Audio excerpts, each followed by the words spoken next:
सबैजनालाई जय मसीह प्रभु येशू ख्रीष्टको नाममा फेरि पनि आज मैले यो भिडियोमा एउटा सानो छोटो वचन लिएर आएको छु जुनमा चाहिँ परमेश्वरले गर्ने हामी मानव जातिहरूलाई हामी यो पृथ्वीमा रहेको जति पनि मानव जातिहरू छौँ सबलाई हामीलाई प्रेम गर्नुभएको चाहिँ यो भर्समा देखाइएको छ र लेखिएको छ।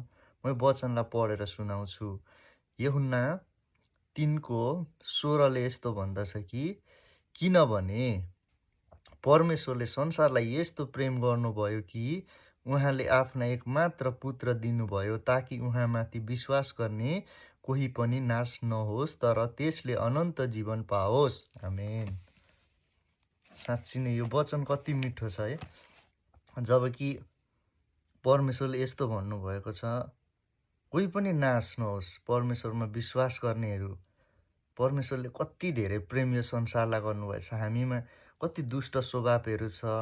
बाइबलले भन्दछ कि मान्छे एकजना पनि धर्मी छैन। साँच्ची नै आजको यो संसारमा हामीहरू कति हाम्रो बोलीबाट पाप हुन्छ, हाम्रो व्यवहारबाट, हाम्रो सोचाइ हेराइबाट पापहरू हुन्छ। हामी कोही पनि निर्दोष पाप रहित छैनौँ। सबमा पापमय स्वभाव छ। जन्मिँदैखेरि हामी पापी भएर संसारमा जन्मेको हुन्छौँ।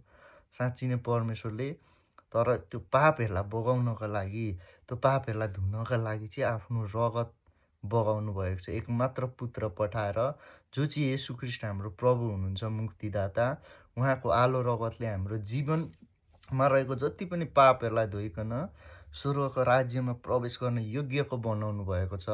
परमेश्वरले यति धेरै प्रेम गर्नुभएको छ कि साँच्चै हामीहरूले हाम्रो छोराछोरीहरूलाई काहीँ घाउचोट लाग्यो भने हामीहरूमा कति पीडा हुन्छ, आतेश हुन्छ। तर परमेश्वरले यस्तो प्रेम गर्नुभएको छ कि होइन, आफ्नो पुत्र पठाएर उहाँबाट कोर्रामा क्रुसमा मानिसहरूले मारे, झुन्ड्याए उनलाई, उहाँको रगतहरू बग्यो। तर त्यही रगतले आज हामीले उद्धार पाएको छौँ ताकि त्यो स्वर्गको राज्यमा प्रवेश गर्न योग्य हामीलाई तुल्याउनु भएको छ परमेश्वरले।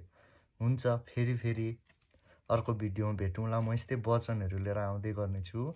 सबैजनालाई फेरि पनि जय मसीह।